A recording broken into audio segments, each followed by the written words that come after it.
नमस्कार साथियों, आप सभी का हमारे YouTube चैनल डीएस के हिस्ट्री पर हार्दिक स्वागत है। साथियों, आप किसी भी प्रतियोगी परीक्षा की तैयारी कर रहे हो तो आपको पता है कि भारतीय इतिहास का अहम रोल है, जिसमें प्राचीन इतिहास, मध्य व आधुनिक भारतीय इतिहास, यहाँ से प्रश्न हमेशा आपको देखने को मिलते हैं। तो साथियों, आज हम एक रिवीजन सीरीज स्टार्ट कर रहे हैं, जिसमें अपना टारगेट रहेगा एक वीडियो एक टॉपिक। और यह क्लास है सभी एग्जाम के लिए महत्वपूर्ण है, चाहे आप राजस्थान पुलिस की तैयारी कर रहे हो, चाहे आप व्याख्याता की तैयारी कर रहे हो, चाहे आप रीट की तैयारी कर रहे हो, रीट या फिर सेकंड ग्रेड, यानी किसी भी प्रतियोगी परीक्षा की तैयारी कर रहे हो तो यह क्लास आपके लिए बहुत ही महत्वपूर्ण है। आप एक बार क्लास को देखना और 5-7 मिनट रुकना। अगर आपको क्लास अच्छी लगे तो आप कंप्लीट यह सीरीज फॉलो करना। इसकी मैं आपको एक प्लेलिस्ट बना दूंगा, वहाँ पर आप जाकर इन वीडियो को देख सकते हो। और मैं कोशिश करूँगा आपको कम समय में ज़्यादा से ज़्यादा मैटर दे पाऊँ। तो साथियों, स्टार्ट करते हैं आज की अपनी क्लास।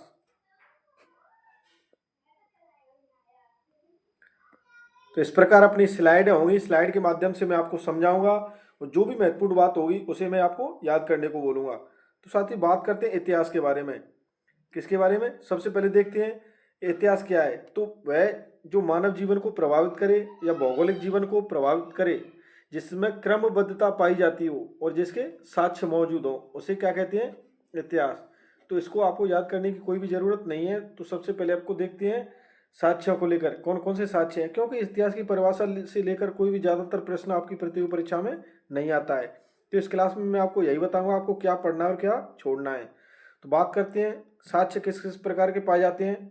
तो पुरातात्विक साक्ष्य, साहित्यिक साक्ष्य व विदेशी साक्ष्य। पुरातात्विक साक्ष्यों में आपको ध्यान रखना है अभिलेख, और अभिलेखों के अंदर भी आपको ध्यान रखना है शिलालेख, स्तंभलेख व गुहाभिलेख। तो पुरातात्विक साक्ष्यों में हमने देखा, पहला तो अभिलेख देखा, उसके बाद ताम्रपत्र, मुद्राभिलेख, मृदभांड व भित्ति चित्र। यह सभी किस प्रकार के साक्ष्य हैं? तो आपको आंसर देना है, यह सभी क्या है? पुरातात्विक साक्ष्य हैं। उसके बाद बात करते हैं साहित्यिक साक्ष्यों को लेकर। साहित्यिक साक्ष्य साथियों दो प्रकार के होते हैं, एक धार्मिक साक्ष्य व धर्मेतर। तो धार्मिक में आपको पता है कौन कौन से साक्ष्य आते हैं? रामायण, महाभारत, कुरान, जैन व बौद्ध मत के जो भी ग्रंथ हैं वह किस में आएंगे? धार्मिक में। और धर्मेतर में धर्म से अलग ग्रंथ, जैसे अर्थशास्त्र, राजतरंगिणी, इसी प्रकार अन्य पुस्तकें भी इसमें आ जाएंगी। और बात करते हैं उसके बाद, पुरातात्विक साक्ष्य देखा, साहित्यिक साक्ष्य देखा, उसके बाद देखते हैं विदेशी विवरण। तो इसमें क्या आता है? मेगास्थनीज की इंडिका, यह किस में आएगा? विदेशी विवरण में। तो आपको पूछा जाता है इंडिका के लेखक कौन थे, तो आपको आंसर देना है मेगास्थनीज। हैनसांग की एक पुस्तक है सीयू की, तो आपसे यहाँ से भी प्रश्न पूछा जाता है सीयू की के लेखक कौन थे, तो आपको आंसर देना है हैनसांग। उसके बाद बात करते हैं नेक्स्ट,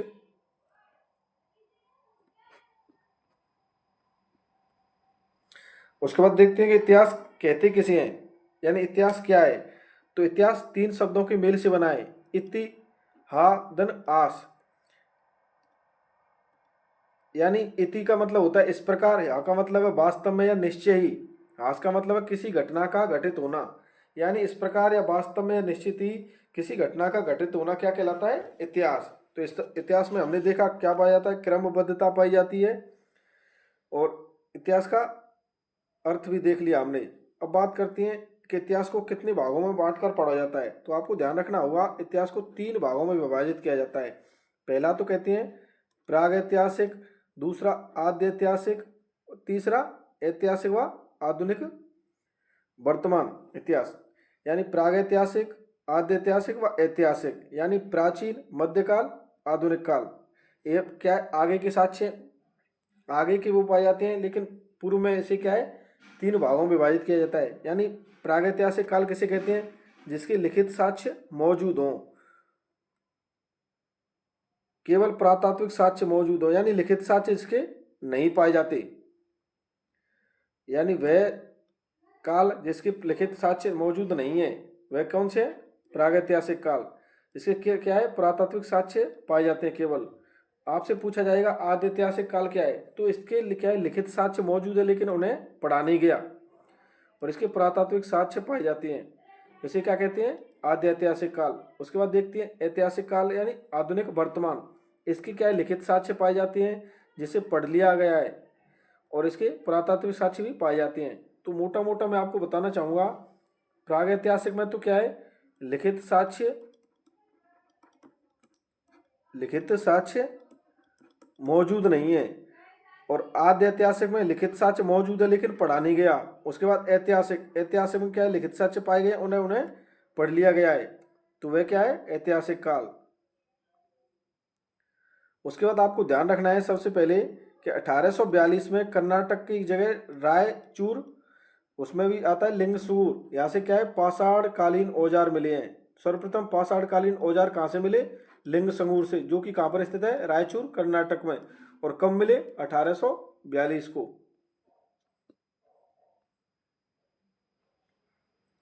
उसके बाद देखते हैं पाषाण काल। तो पाषाण काल का शाब्दिक अर्थ आपको बताना होगा पत्थरों का युग, और इस पाषाण काल को भी 3 भागों में विभाजित किया जाता है: पुरापाषाण काल, मध्य पाषाण काल व नवपाषाण काल। पुरापाषाण काल में आपको ध्यान रखना है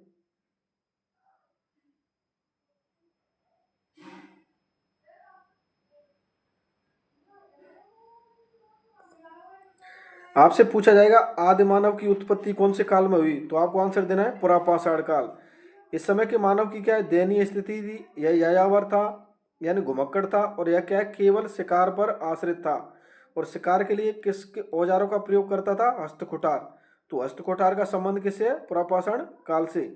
और इस समय के जो पुरापाषाण काल का समय था, इस समय के औजार क्या है? आकार में भी बड़े होते थे। तो औजार बड़े आकार के औजार किस में पाए जाते? पुरापाषाण काल में। और यह समूह में निवास नहीं करता था। कौन से काल में मानव? पुरापाषाण काल में। बात करते हैं मध्य पाषाण काल की, तो यहाँ पर समूह में रहना सीख गया और पशुपालन करना सीख गया। सर्वप्रथम कौन सा पालतू पशु था? कुत्ता। तो आपको बताना होगा पशुपालन कब से स्टार्ट हुआ है? मध्य पाषाण काल से। और पालतू पशु पूछा जाए तो आपको आंसर देना है कुत्ता। और इस समय क्या औजार क्या है? उनका आकार क्या हुए? छोटे, यानी सूक्ष्म पाषाण। तो आपसे पूछा जाएगा माइक्रोलिथ्स किसे कहते हैं? तो यह क्या है? जो छोटे औजार थे उसे क्या कहा जाता है? माइक्रोलिथ्स। इनका संबंध किससे है? मध्य पाषाण काल से। उसके बाद यहाँ से महत्वपूर्ण, यहाँ से प्रश्न ज्यादातर परीक्षा में पूछने को मिलते हैं नवपाषाण काल से। आपसे पूछा जाए आग का आविष्कार कौन से समय हुआ, तो आपको आंसर देना है नवपाषाण काल में। स्थायी बसावट के बारे में आपसे पूछा जाए तो आपको आंसर देना है किसके समय? नवपाषाण काल में। यहाँ पर क्या है? मानव कृषि करना सीख गया, यानी कृषि करने लग गया। कौन से काल में? नवपाषाण काल में। और पहिए का आविष्कार कब हुआ, तो आपको आंसर देना है नवपाषाण काल में। मृदभांड का प्रयोग कब से करना स्टार्ट हुआ? नवपाषाण काल से। और तांबे का प्रयोग करने लग गए कब से? नवपाषाण काल से ही। तो यहां पर हमने देखा पुरापाषाण काल, मध्य पाषाण काल और नवपाषाण काल। तो पुरापाषाण काल में आपको ध्यान रखना है आदि मानव की उत्पत्ति हुई। यहां से महत्वपूर्ण पॉइंट यही ध्यान रखना है। कौन सा? कि आदि मानव की उत्पत्ति कब हुई? पुरापाषाण काल में। और हस्तकुठार का संबंध कौन से है? पुरापाषाण काल से। और मध्य पाषाण में आपको ध्यान रखना है पशुपालन करने लग गया मानव। कौन से काल में? मध्य पाषाण में। सर्वप्रथम पालतू पशु पूछा जाए तो आपको आंसर देना है कुत्ता। और जो छोटे औजार पाए जाते हैं जिसे माइक्रोलिथस कहते हैं, इसका संबंध किससे है? मध्य पाषाण काल से। उसके बाद आपको ध्यान रखना है, हमने यहाँ पर देखा आग का आविष्कार, स्थायी बसावट, कृषि करने लग गया, पहिए का आविष्कार किया, मृदभांड का प्रयोग करने लग गया,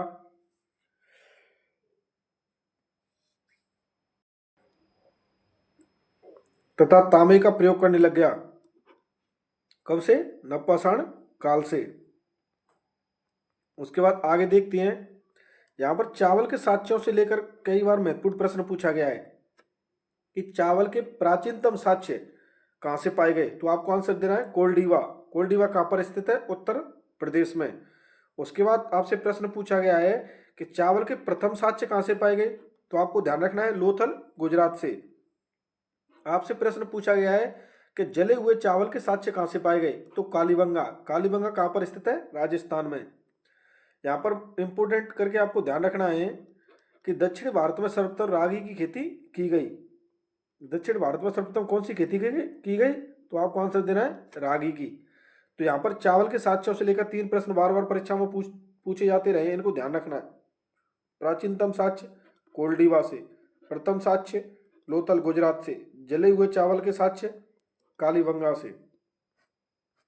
उसके बाद बात करते हैं नेक्स्ट, यहाँ पर कुत्ते से लेकर भी प्रश्न पूछा जाता है कि मानव के साथ कुत्ते के समाधान के प्राचीनतम साक्ष्य कहाँ से पाए गए हैं।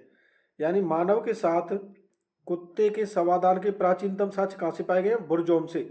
और बुरजोम कहाँ पर स्थित है? जम्मू कश्मीर में। यहाँ से यह प्रश्न भी आपसे बार बार परीक्षा में पूछा जा चुका है कि गर्तावास के साक्ष्य कहाँ से पाए गए हैं? किसके? गर्तावास के। तो इसका भी आपको आंसर एक ही देना है, कौन सा? बुरजोम। कुत्ते के प्रथम साक्ष्य कहाँ से पाए गए? यानी कुत्ते यानी श्वान के प्रथम साक्ष्य कहाँ से पाए गए? रोपड़ से। रोपड़ कहाँ पर स्थित है? पंजाब में। मानव के साथ पूछा जाए तो आपको आंसर देना है कौन सा? बुरजोम। और गर्तावास के साक्ष्य भी कहाँ से पाए गए? बुरजोम से। और कुत्ते के प्रथम साक्ष्य कहाँ से पाए गए? रोपड़ से। रोपड़ कहाँ पर स्थित है? पंजाब में।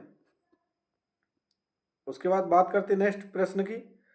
नेक्स्ट प्रश्न आपको ध्यान रखना है, आपसे पूछा जाएगा प्राचीनतम कृषि के साक्ष्य। प्राचीनतम कृषि के साक्ष्य कहाँ से पाए गए? मेहरगढ़ से। और मेहरगढ़ कहाँ पर स्थित है? पाकिस्तान में। आपसे पूछा जाए स्थायी बसावट के प्रथम साक्ष्य कहाँ से पाए गए? मेहरगढ़ से। भारतीय चित्रकला के प्राचीनतम साक्ष्य, यह प्रश्न बार बार परीक्षा में रिपीट होता रहता है, तो आपको ध्यान रखना है भारतीय चित्रकला के प्राचीनतम साक्ष्य कहाँ से पाए गए? भीमबेटका से। भीमबेटका कहाँ पर स्थित है? मध्य प्रदेश में। उसके बाद आपको नेक्स्ट प्रश्न ध्यान रखना है कि भारतीय चित्रकला के प्रथम साक्ष्य, तो भारतीय चित्रकला के प्राचीनतम साक्ष्य कहाँ से पाए गए? मोहनजोदड़ो से। मोहनजोदड़ो में किससे पाए गए? पशुपतिनाथ की मोहर थी, जो उसकी कहाँ से मिली? मोहनजोदड़ो से। और वहीं से क्या है? भारतीय चित्रकला के प्राचीनतम या प्रथम साक्ष्य पाए गए।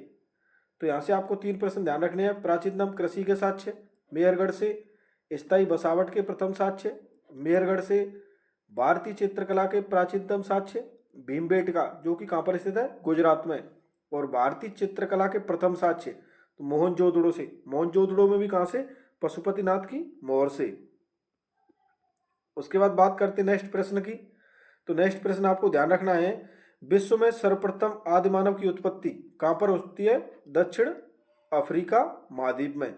आपसे प्रश्न पूछा जाता है कि विश्व में सर्वप्रथम आदिमानव की उत्पत्ति कहाँ पर हुई? दक्षिण अफ्रीका महाद्वीप में। और कौन सा आदिमानव था? ऑस्ट्रोलोपिथिकस, यानी ऑस्ट्रोलोपिथिकस मानव था, आदिमानव, जो कि कहाँ पर पाया गया सर्वप्रथम? दक्षिण अफ्रीका महाद्वीप में। उसके बाद आपसे पूछा जाए भारत में आदिमानव के साक्ष्य सर्वप्रथम कहाँ से पाए गए? शिवालिक क्षेत्र से। शिवालिक क्षेत्र में कौन सा आदिमानव के साक्ष्य पाए गए? रामापिथिकस के। यहाँ से बार बार 2 प्रश्न पूछे जाते हैं और आपको डाउट होता रहता है कि विश्व में पूछा जाए तो आपको आंसर देना है दक्षिण अफ्रीका से। और कौन सा आदिमानव? ऑस्ट्रोलोपिथिकस। और भारत में पूछा जाए आपसे तो आपको ध्यान रखना है कहाँ से? शिवालिक क्षेत्र से। और शिवालिक क्षेत्र में भी कौन सा? रामापिथिकस। उसके बाद बात करते हैं नेक्स्ट प्रश्न को लेकर। साथियों यहाँ पर क्या है? आद्य इतिहास, यानी इतिहास के बारे में जो बात कर रहे थे आद्य ऐतिहासिक, तो उसमें क्या है कि वह काल जिसके लिखित साक्ष्य मौजूद नहीं हो या पढ़ा नहीं जा सका, वह क्या कहलाता है? आद्य इतिहास। इसमें कौन सी आती है? बात करते हैं सिंधु घाटी सभ्यता को लेकर। तो सिंधु घाटी सभ्यता की लिपि आपसे पूछा जाए तो भाव चित्रात्मक लिपि या चित्रात्मक लिपि, जो कि दाएं से बाईं ओर लिखी जाती है, वाएं से दाईं ओर, यानी दाएं से बाएं, वाएं से दाएं, फिर दाएं से बाएं, इस प्रकार से चलती रहती। तो इस प्रकार इसे क्या कहते हैं? गोमूत्री लिपि, वृष्टोफेदन लिपि, क्रेस्टोफेदस लिपि, वृष्टोफेदन लिपि। आपसे पूछा जाए कि इस हड़प्पा लिपि के कितने मूल चिन्ह थे, तो आपको आंसर देना है 64। और चित्राक्षर पूछा जाए तो 250 से 400 तक चित्राक्षर होते थे। और इसे प्रथम बार पढ़ने का प्रयास किसने के द्वारा किया गया? बेडन महोदय के द्वारा। इस लिपि को, जो भाव चित्रात्मक लिपि थी या सर्पिलाकार लिपि थी या गोमूत्री लिपि थी, इसको प्रथम बार पढ़ने का प्रयास किसने किया? बेडन महोदय के द्वारा। उसके बाद बात करते हैं नेक्स्ट कि इस लिपि के प्रथम साक्ष्य कहाँ से पाए गए। तो इसके लिपि के प्रथम साक्ष्य पाए गए हड़प्पा से। हड़प्पा में कहाँ से? कब्रिस्तान एच से। यहाँ पर क्या पाई गई, मोहर, उन पर क्या है, इसके लिपि के प्रथम साक्ष्य पाए गए। तो आपको ध्यान रखना है कब्रिस्तान एच का संबंध कहाँ से है, तो कहाँ से, हड़प्पा से। उसके बाद बात करते हैं सिंधु का अतीत, यानी सिंधु घाटी सभ्यता के बारे में बात करें तो हम सिंधु का अतीत देखते हैं। अब तक कुल कितनी सभ्यता हुई, 4 सभ्यताएं प्रकाश में आई। संसार की सबसे प्राचीनतम सभ्यता पूछी जाए तो वो कौन सी है, मेसोपोटामिया। किस नदी के किनारे है, दजला व फरात नदी के किनारे। दजला व फरात को क्या कहते हैं, यूफ्रेटस व टिग्रिस। दूसरी मिस्र की सभ्यता, तीसरी भारत की सभ्यता थी, चौथी चीन की सभ्यता। तो मिस्र की थी नील नदी, भारत की सिंधु घाटी सभ्यता, और चीन की कौन सी थी, हांगो या पीली नदी। साथियों अब यहां पर हमारा चैप्टर स्टार्ट हो गया है सिंधु घाटी सभ्यता। कौन सा, सिंधु घाटी सभ्यता। यहां पर एक एक पॉइंट को देखेंगे, एक एक पॉइंट आपके लिए महत्वपूर्ण है। तो सबसे पहले आपको ध्यान रखना है 1826 में क्या होता है, चार्ल्स मैसन ने हड़प्पा के टीले को देखा। हड़प्पा को सर्वप्रथम प्रकाश में लाने का श्रेय कैसे जाता है, यानी इसको सर्वप्रथम इसके बारे में जानकारी कैसे हुई, चार्ल्स मैसन को। इसने 1842 में प्रकाशित लेख में भारत हड़प्पा नामक प्राचीनतम नगर का उल्लेख किया। किसके द्वारा, चार्ल्स मैसन के द्वारा। हड़प्पाई टीले का सर्वेक्षण किसके द्वारा किया गया, अलेक्जेंडर कनिंघम के द्वारा। कब किया गया, 1851 व 1853 में। उसके बाद आपको ध्यान रखना है कि 1856 में कनिंघम ने हड़प्पा का मानचित्र जारी किया। कनिंघम के द्वारा हड़प्पा का मानचित्र कब जारी किया गया, 1856 में। और इसी अलेक्जेंडर कनिंघम के द्वारा 1861 में भारतीय पुरातत्व विभाग की स्थापना की गई। यानी भारतीय पुरातत्व विभाग की स्थापना किसके द्वारा की गई, अलेक्जेंडर कनिंघम के द्वारा। कब की गई, 1861 में। आपको ध्यान रखना है कि इसी अलेक्जेंडर कनिंघम को भारतीय पुरातत्व का जनक कहा जाता है। आपसे प्रश्न पूछा जाएगा कि भारतीय पुरातत्व का जनक, तो आपको आंसर देना है अलेक्जेंडर कनिंघम। और इसी कनिंघम के द्वारा 1861 में भारतीय पुरातत्व विभाग की स्थापना की गई थी। उसके बाद बात करते हैं नेक्स्ट पॉइंट के बारे में। तो यहाँ पर इस प्रकार मैंने आपको बताई कि जो 1856 में कराची से लाहौर रेलवे लाइन डाली जा रही थी, तो वहाँ पर कुछ व्यक्ति काम कर रहे थे। कौन, वर्टन वंदू, यानी जॉन वर्टन व विलियम वर्टन। तो इनके आदेश से हड़प्पा पहली बार ईंटें निकाली गई। यहाँ पर टीला दिखाई दे रहा था, तो वहाँ तो ईंट रेलवे लाइन बिछाई जा रही थी, तो वहाँ पर क्या साइड में एक बड़ा ऊंचा टीला था। तो यहाँ से मिट्टी या कुछ लाने के लिए बोला गया इस रेलवे लाइन बिछाने के लिए। तो यहाँ पर क्या है, टीले से कुछ ईंटें प्राप्त हुई। तो साथियों इसी प्रकार इनको बर्टन बंधुओं को सबसे पहले जानकारी हुई थी इसके बारे में। यानी 1899 से 1905 के दौरान लॉर्ड कर्जन के आदेशानुसार 1904 में भारतीय पुरातत्व एवं सर्वेक्षण विभाग की स्थापना की गई। तो 1904 में भारतीय पुरातत्व एवं सर्वेक्षण विभाग की स्थापना कब की गई, 1904 में। किसके समय, लॉर्ड कर्जन के समय। और Lord Curzon governor general viceroy कब से कब तक रहे, तो 1899 से 1905 तक। अब आपको पूछा जाएगा भारतीय पुरातत्व एवं सर्वेक्षण विभाग के प्रथम महानिदेशक। तो आपको आंसर देना है जॉन मार्शल। कौन थे, भारतीय पुरातत्व एवं सर्वेक्षण विभाग के प्रथम महानिदेशक आपसे पूछा जाए तो आपको आंसर देना है जॉन मार्शल। इसका भारतीय पुरातत्व एवं सर्वेक्षण विभाग का कार्य क्या था, तो भारत में प्राचीनतम इमारतों नगरों का सर्वेक्षण करना व संरक्षण करना। यहाँ पर नोट कर आपको एक बात ध्यान रखनी है कि भारत में रेलवे का जनक कौन था, तो लॉर्ड डलहौजी। और डलहौजी का कार्यकाल आपको ध्यान रखना है 1848 से 1856। भारत में पहली रेल लाइन 1853 में कहाँ से कहाँ तक, बम्बई से ठाणे के मध्य। कब चली, 16 अप्रैल 1853 को। यानी आपको दिखाई दे रहा होगा कि लॉर्ड कर्जन के बारे में हमने बात की, तो कब से कब तक रही, 1899 से 1905 के दौरान गवर्नर जनरल व वायसराय रहे थे। और इसी गवर्नर जनरल यानी लॉर्ड कर्जन के समय भारतीय पुरातत्व एवं सर्वेक्षण विभाग की स्थापना की गई थी। आपसे पूछा जाएगा भारतीय पुरातत्व एवं सर्वेक्षण विभाग के प्रथम महानिदेशक कौन थे, जॉन मार्शल। उसके बाद आपसे पूछा जाएगा भारत में रेलवे का जनक कौन था, तो लॉर्ड डलहौजी। भारत में पहली रेल कब चली, 1853 में। कहाँ से किसके मध्य चली, बम्बई से ठाणे के मध्य। कब चली, 16 अप्रैल 1853 को। साथ ही बात करते हैं उसके बाद नेक्स्ट पॉइंट के बारे में। जॉन मार्शल ने इनकी नियुक्ति की थी किसके लिए? भारत में प्राचीन नगर व इमारतें खोजने का कार्य किन किन के द्वारा किया गया?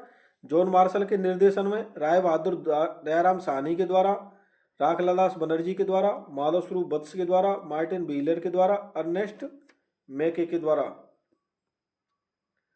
यानी हमने देख लिया कि जॉन मार्शल के निर्देशन में किन किन व्यक्तियों ने कार्य किया। तो उसके बाद आपको नेक्स्ट पॉइंट ध्यान रखना है कि 1921 में सर्वप्रथम राय बहादुर दयाराम साहनी ने पाकिस्तान के मोंटगोमरी जिले में रावी नदी के तट पर हड़प्पा की खोज की। तो सर्वप्रथम आपसे पूछा जाएगा हड़प्पा की खोज कब हुई? तो 1921 में। किसने की? राय बहादुर दयाराम साहनी के द्वारा। कहाँ पर की? मोंटगोमरी, पाकिस्तान। कौन सी नदी के किनारे? रावी नदी के किनारे। उसके बाद बात करते हैं सिंधु घाटी सभ्यता के नामकरण को लेकर। तो सिंधु घाटी सभ्यता हेतु 3 नामों का प्रयोग किया जाता है। तो पहला देखते हैं सिंधु सभ्यता, दूसरा सिंधु घाटी सभ्यता, तीसरा हड़प्पा सभ्यता। बात करते हैं कि इसका एक निदेशक था जॉन मार्शल। तो जॉन मार्शल ने 1932 में एक साप्ताहिक समाचार पत्र प्रकाशित किया, द लंदन वीकली। उसका नाम क्या था? The London weekly. इसमें इस सभ्यता हेतु क्या नाम दिया गया? सिंधु सभ्यता। और सिंधु घाटी सभ्यता नाम किसने दिया? रफीक मुगल के द्वारा, यानी डॉक्टर रफीक मुगल के द्वारा इसे क्या नाम दिया गया? सिंधु घाटी सभ्यता। और हड़प्पा के बारे में आपको पता है कि यह वर्तमान प्रचलित नाम है, यानी प्रथम उत्खननित क्षेत्र के आधार पर इस सभ्यता को क्या नाम दिया गया? हड़प्पा सभ्यता। तो यहाँ से हमें 4-5 प्रश्न मोटे मोटे दिखाई दे रही है कि सिंधु सभ्यता किसने कहा? जॉन मार्शल के द्वारा। सिंधु घाटी सभ्यता किसने कहा? रफीक मुगल के द्वारा। हड़प्पा किस लिए कहा जाता है? प्रथम उत्खननित क्षेत्र के आधार पर। और यहाँ पर हमने देखी हड़प्पा की खोज रावी नदी के किनारे 1921 में किसने की? दयाराम साहनी ने। कहाँ पर? मोंटगोमरी जिला, जो कि कहाँ पर स्थित है? पाकिस्तान में। उसके बाद बात करते हैं नेक्स्ट पॉइंट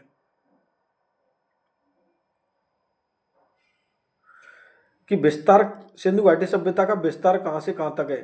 तो इसका विस्तार 3 देशों में, भारत, पाकिस्तान व अफगानिस्तान। सर्वाधिक विस्तार व स्थल कहाँ पर स्थित के? भारत में।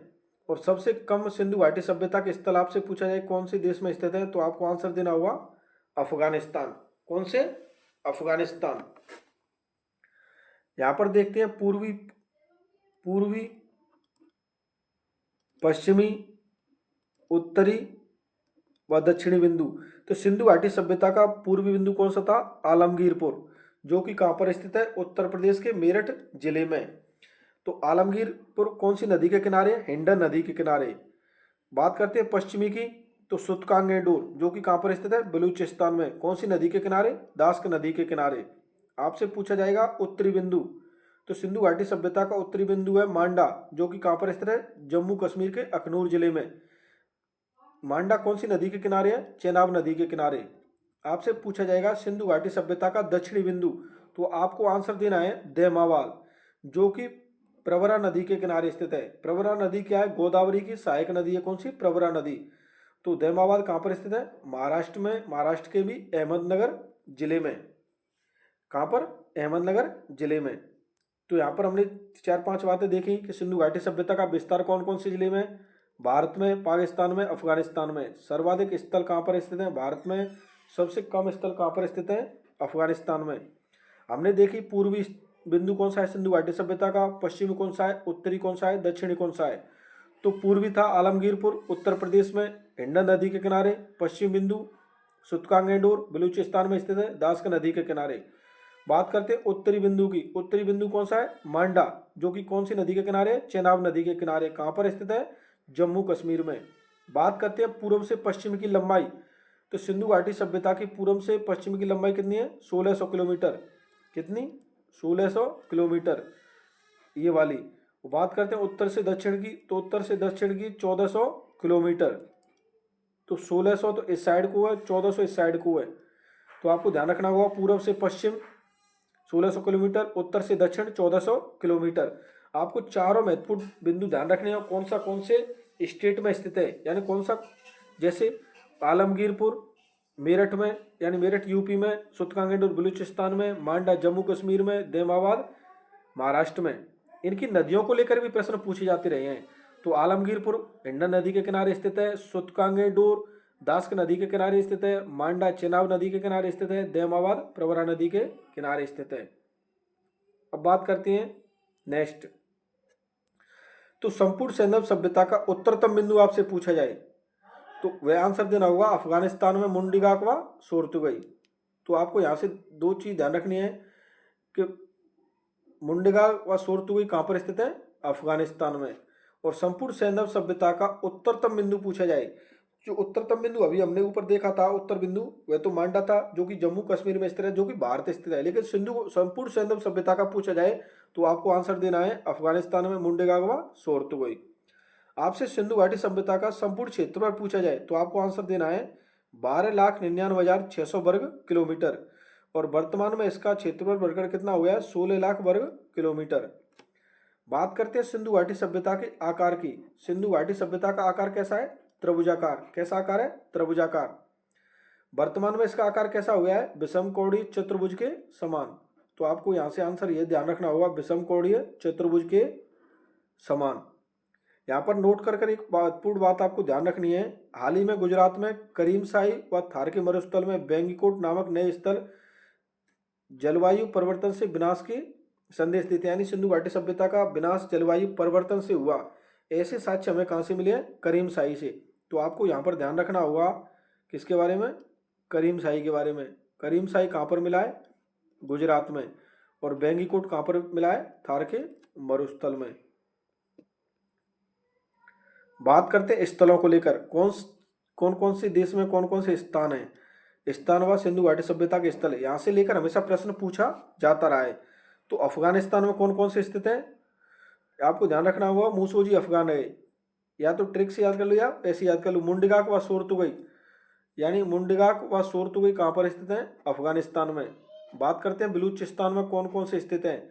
तो मेहरगढ़, राना गुडई, सुतकांगेडोर, सुतकाको, बालाकोट, क्वेटा घाटी, कुल्ला व कुल्ली व डावरकोट। इनको 4 से 5 बार आप पढ़ोगे तो आपको याद हो जाएंगे। अफगानिस्तान में कौन कौन से स्थित है, मुंडिगाक व सोर्तुगई। बलूचिस्तान में कौन कौन से स्थित है, मेहरगढ़, राना गुंडई, सुतकांगो, सुतकांगेडोर, सुतकाको, बालाकोट, क्वेटा घाटी, कुल्ला कुल्ली व डावरकोट। यानी ये 6-7 स्थल आपको ध्यान रख, इसमें से पूछा जाएगा निम्न में से बलूचिस्तान में स्थित नहीं है, या पूछा जाएगा आपसे प्रश्न बलूचिस्तान में स्थित है, तो आपको आंसर देना होगा। उसके बाद देखते हैं कहाँ पर, सिंध पाकिस्तान में, यानी सिंध प्रांत पाकिस्तान में कौन कौन से स्थित हैं। तो आपको ध्यान रखना होगा अली मुराद, मोहनजोदड़ो, आमरी, कोटदीजी व चन्नूदड़ो।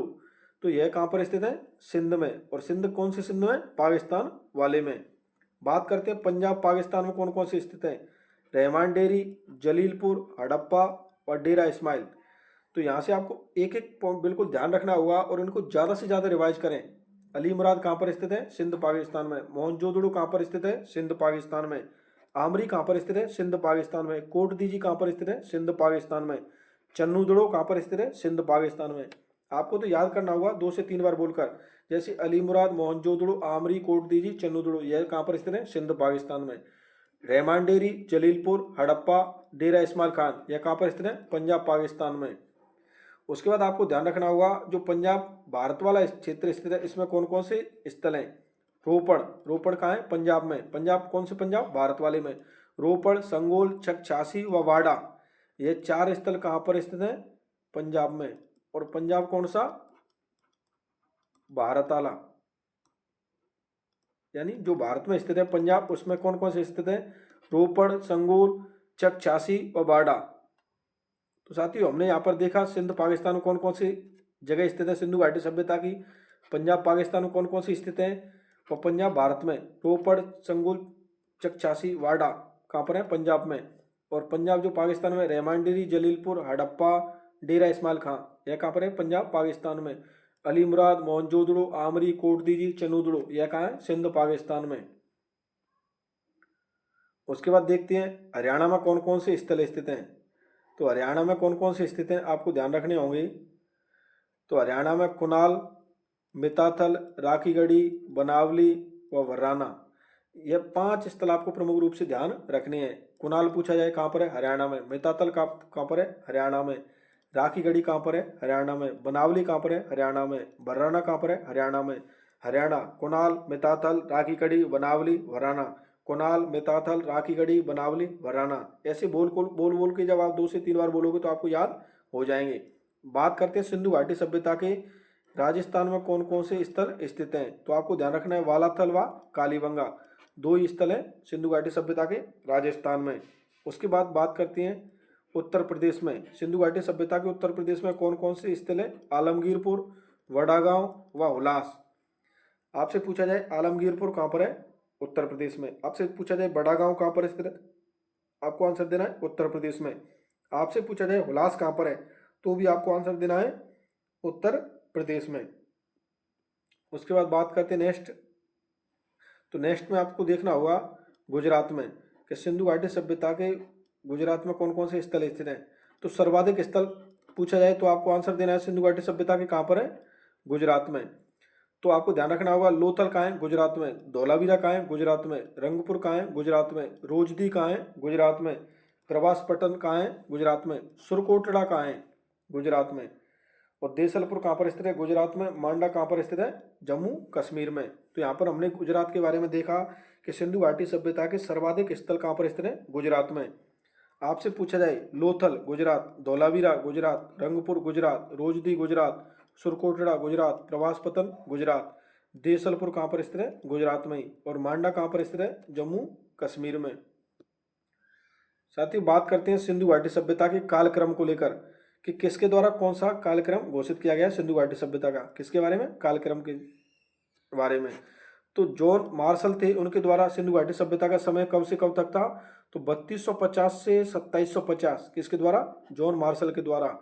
एनसीईआरटी क्या मानती है, 2500 से 1800। एनसीईआरटी क्या मानती है, 2500 से 1800। और कार्बन रेडियो पद्धति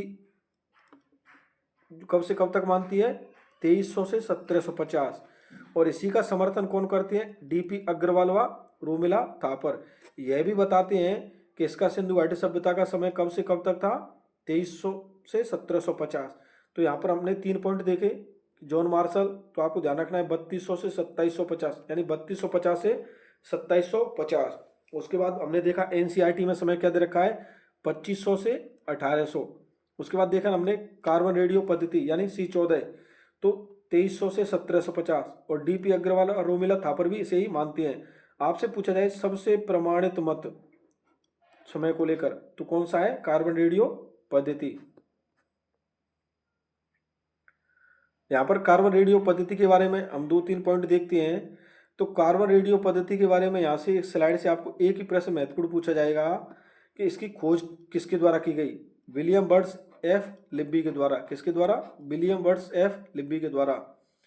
तो साथियों आपको समय मैंने बता दिया है कब से कब तक पाया गया, और यह थोड़ा ऊपर लेवल की बातें आपके काम की नहीं है। ये तो वो तरीका दे रखा है कि किस प्रकार C14 के द्वारा किसी का कार्य या किसी का समय निकाला जाता है। तो आपको तो एक ही ध्यान रखना है, 2350 से 1750 किसने माना, कार्बन रेडियो पद्धति ने। और इसी का रोमिला थापर के द्वारा समर्थन किया गया था। और रेडियो कार्बन पद्धति की खोज किसके द्वारा की गई, विलियम बर्ड्स एफ लिब्बी के द्वारा।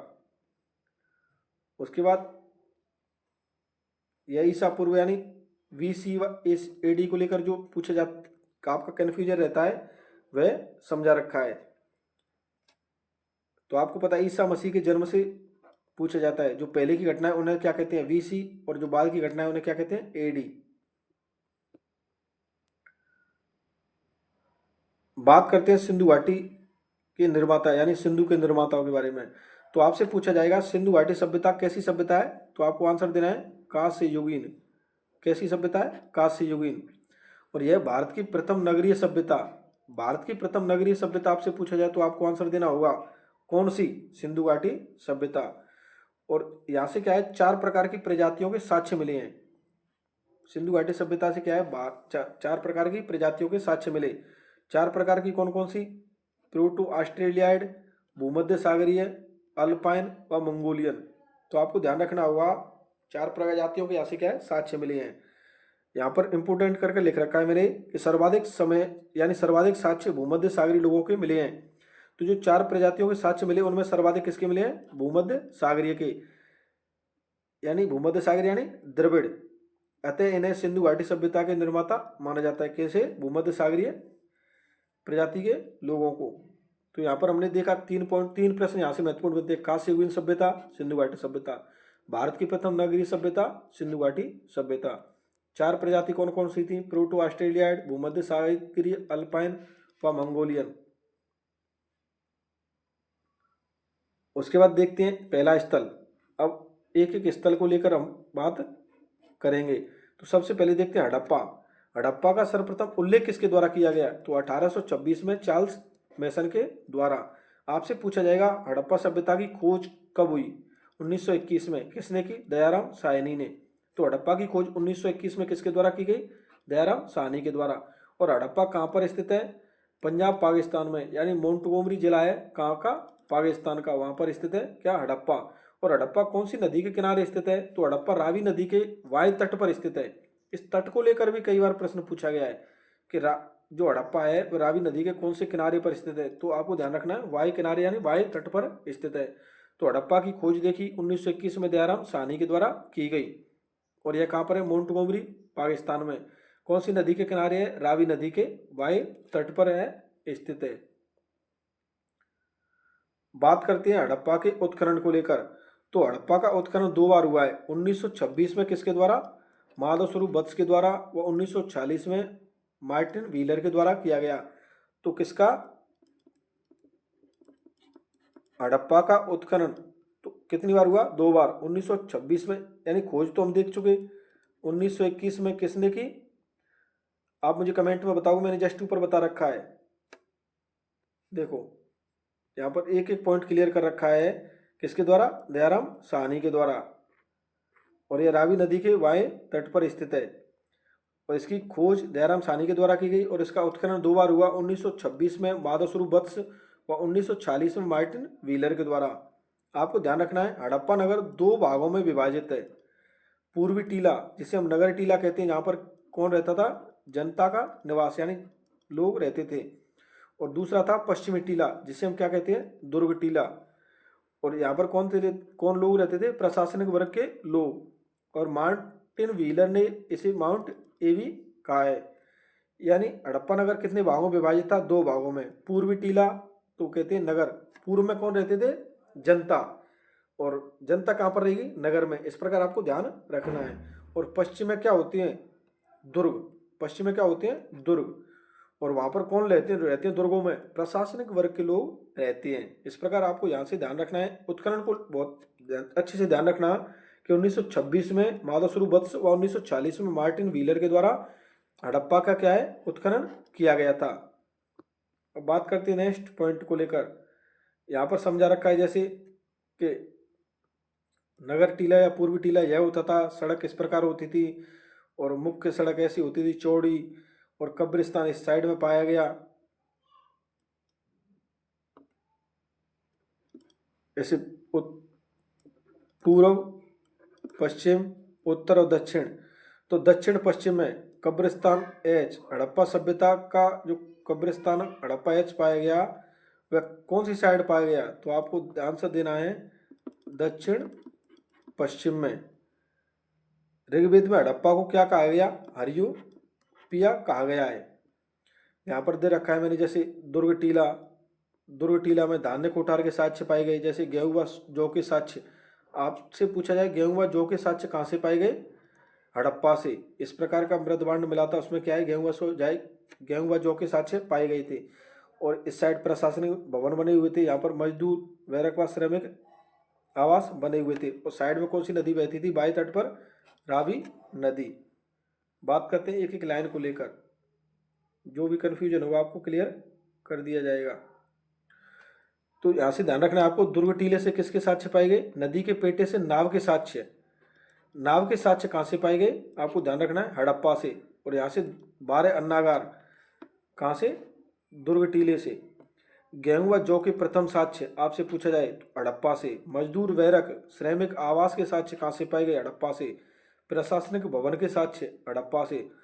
मोहनजोदड़ो के दुर्ग टीले से क्या पाया गया? बृहद स्नानागार। ये नोट में आपको ध्यान रखना है कि मोहनजोदड़ो के दुर्ग टीले से बृहद स्नानागार पाया गया। बात करते हैं नगर टीले। तो यहाँ से मकन के दरवाजे एक दूसरे के आमने सामने गलियों में खुलते थे, यानी मुख्य रोड की तरफ ना खुलकर कहाँ पर खुलते थे? गलियों में।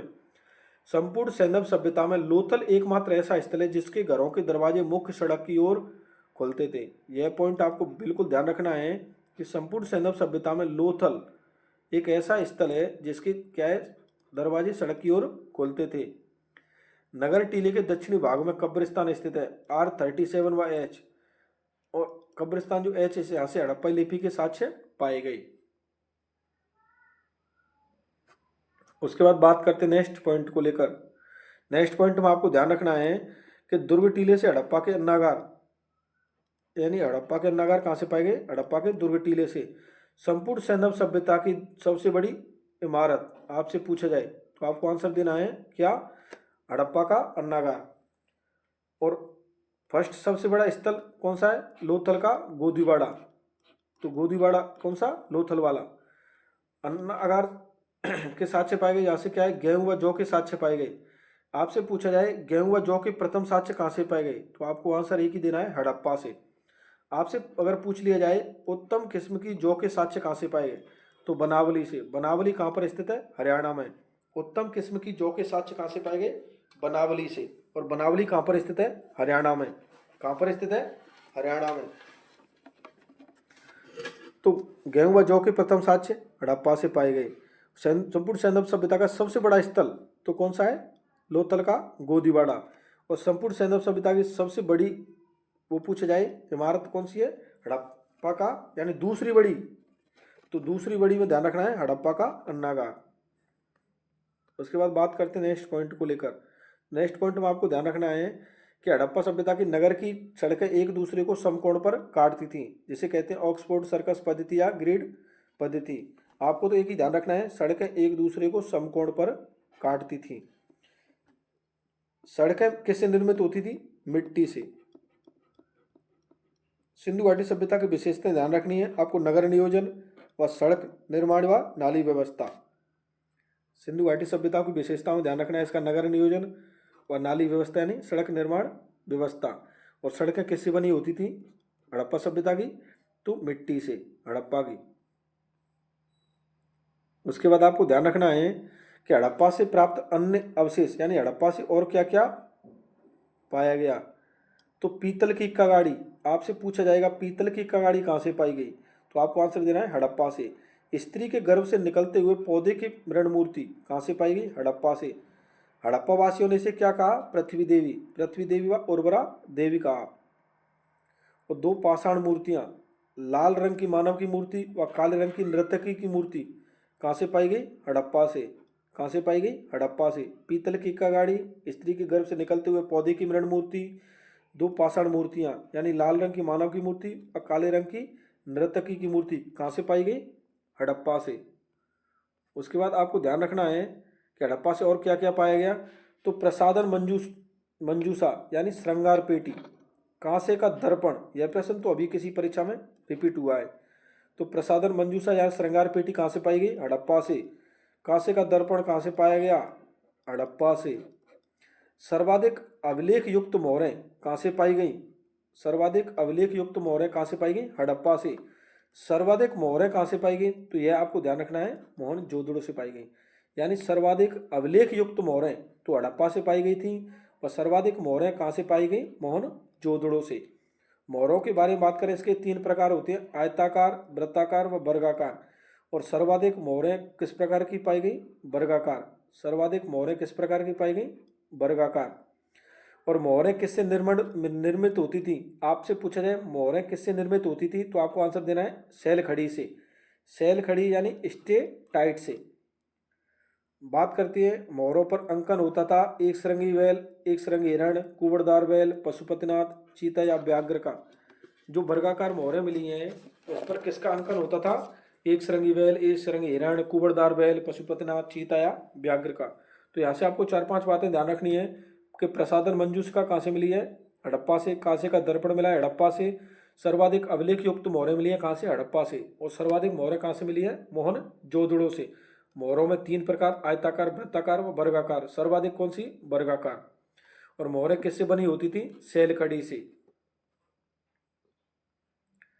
ये हड़प्पाई लिपि बता रखी है कि चित्राक्षर ऐसे बने होते थे। और सर्वाधिक चित्राक्षर किस प्रकार के होते थे? उल्टे यू के आकार के बने होते थे। 2 बात आपको ध्यान रखनी है। यहाँ पर क्या है? चित्राक्षर दे रखे हैं सारे, इस प्रकार के पाए गए। और यह आपको मोहर दिखा रहा हूं मैं, इस प्रकार की मोहर पाई गई। यह मंगोलियन पुजारी, इस प्रकार की मूर्ति कहां से पाई गई? हड़प्पा से। यह क्या है? आप कमेंट में मुझे बताओगे। आपको चलो बता ही देता हूं, यह क्या है? स्नानागार। साथियों, क्लास तैयार करने में काफ़ी टाइम लगता है। अगर आपको कमेंट करके जो भी अच्छी या कमी जो भी लगे वह मुझे ज़रूर बताओगे। यह आपको नाली व्यवस्था दिखाई दे रही है, इस प्रकार की नाली व्यवस्था की जाती थी। यह मोहनजोदड़ो का स्नानागार है। इसका धार्मिक महत्व होता था और यह ईंटों से निर्मित होता था। मोहनजोदड़ो का स्नानागार, इसका क्या होता था? धार्मिक महत्व, यानी धार्मिक महत्व जो भी वो होता था प्रोग्राम, उस समय यहाँ पर क्या स्नान किए जाते थे। और यह सीढ़ी बनी हुई है और इस प्रकार ईंटों से यह निर्मित था।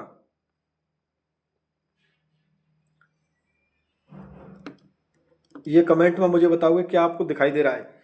कोई भी कमेंट में ये नहीं बताएगा मेरे को ये कि ये सर भूत है। ये लोथल का गोदीवाड़ा दिखाई दे रहा है। आपको क्या दिखाई दे रहा है? लोथल का गोदीवाड़ा। आपसे पूछा जाता है गोदीवाड़ा के साक्ष्य कहाँ से मिले, तो लोथल से। और लोथल कौन सी नदी के किनारे स्थित है? यह प्रश्न भी ज्यादातर पूछा जाता रहा है। भोगवा नदी के किनारे स्थित है। बात करते हैं नेक्स्ट पॉइंट। नेक्स्ट पॉइंट में आपको ध्यान रखना है, हड़प्पा से प्राप्त काले रंग के पत्थर की निर्मित नर्तकी की मूर्ति। ये आपको नर्तकी की मूर्ति दिखा रहा हूँ। साथियों, आपको देख रहे हो नर्तकी की क्या दिखा रहा हूँ? मूर्ति, जिसने एक हाथ तो कमर पर रख रखा, एक हाथ ऐसे रख रखा है। और यहाँ से यहाँ तक देखो कितनी चूड़ियाँ पहन रखी हैं और गले में भी कुछ हार जैसा डाल रखा है। आपसे पूछा जाए कांसे की नृत्यरत नारी की मूर्ति कहाँ से मिली? मोहनजोदड़ो से। यानी काले रंग की पत्थर से निर्मित नर्तकी की मूर्ति तो कहाँ से मिलती है? हड़प्पा से। कहाँ से? हड़प्पा से। और कांसे की नृत्यरत मूर्ति कहाँ से मिलती है? मोहनजोदड़ो से। 2 बातें आपको यहाँ से फैक्ट ध्यान रखनी है। जो मोहनजोदड़ो का स्नानागार था, इसे मार्शल ने क्या कहा था? तत्कालीन विश्व का आश्चर्यजनक निर्माण, विराट वस्तु। इसे क्या किसे कहते हैं? मोहनजोदड़ो के स्नानागार को मार्शल ने क्या कहा था? तत्कालीन विश्व का आश्चर्यजनक निर्माण। किसने कहा? मार्शल ने। और इसे विराट वस्तु की संज्ञा भी दी। किसे? मोहनजोदड़ो के स्नानागार को। यहाँ पर मोहर दिखाई दे रही है जिस पर एक सरंगी बैल के अंकन वाली मोहर, इस प्रकार के चित्ताक्षर बने हुए थे। ये देखो एक सरंगी बैल दिखाई आपको दे रहा है, इस प्रकार की आकृति दिखाई गई है। ये वृत्ताकार मोहरें थी। तो साथियों, एक एक इस क्लास को तैयार करने में काफ़ी टाइम लगा मुझे, लेकिन मैंने एक ही चीज़ सोची कि मैं आपके लिए ऐसी बेहतरीन क्लास लेकर आऊँ जिससे आपका चैप्टर कंप्लीट हो जाए और आपका परीक्षा में जो भी प्रश्न आए हमें हमारी इसी क्लास से आने का कार्य करे, ऐसी मेरी कोशिश है। और आप मुझे कमेंट में बताओगे आपको यह क्लास कैसी लगी। यह मोहनजोदड़ो का दुर्ग टीला था। यह स्नानागार दिख रहा है आपको। एक एक चीज मैं आपको दिखाने का कार्य कर रहा हूं। जो भी यह हड़प्पा मोहनजोदड़ो से प्राप्त किया था कंकाल, मानव के साथ बकरे के समाधान के साक्ष्य। यहां से आपको एक प्रश्न देखने को मिल गया इंपोर्टेंट। क्या? मानव के साथ बकरे के समाधान के साक्ष्य कहां कहां से मिले? तो हड़प्पा व लोथल से। मानव के साथ बकरे के साक्ष्य कहां कहां से मिले? हड़प्पा व लोथल से। हड़प्पा से प्राप्त मिट्टी का पात्र भी मिला था। किस प्रकार का था? आप देख सकते हो स्क्रीन पर आपकी पर दिखाई दे रहा है। ये मैंने आपको पहले बता ही दिया स्लाइड।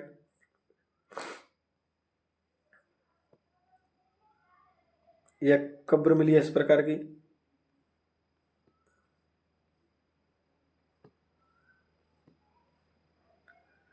यह सड़कें बने होती हूँ, सड़कें दिखाई रही हैं। तो साथियों आज की क्लास में इतना ही है। नेक्स्ट टॉपिक, नेक्स्ट क्लास में इस टॉपिक को हम आगे बढ़ाएंगे, जिसमें हम बात करेंगे मोहनजोदड़ो से लेकर, कहाँ से लेकर, मोहनजोदड़ो से लेकर। तो साथियों आज के लिए इतना ही काफ़ी है, मिलते हैं नेक्स्ट क्लास में, तब तक के लिए धन्यवाद। और साथियों आप कमेंट में अपना रिव्यू जरूर दें कि आपको क्लास कैसी लगी। मिलते हैं साथियों नेक्स्ट वीडियो में, तब तक के लिए धन्यवाद।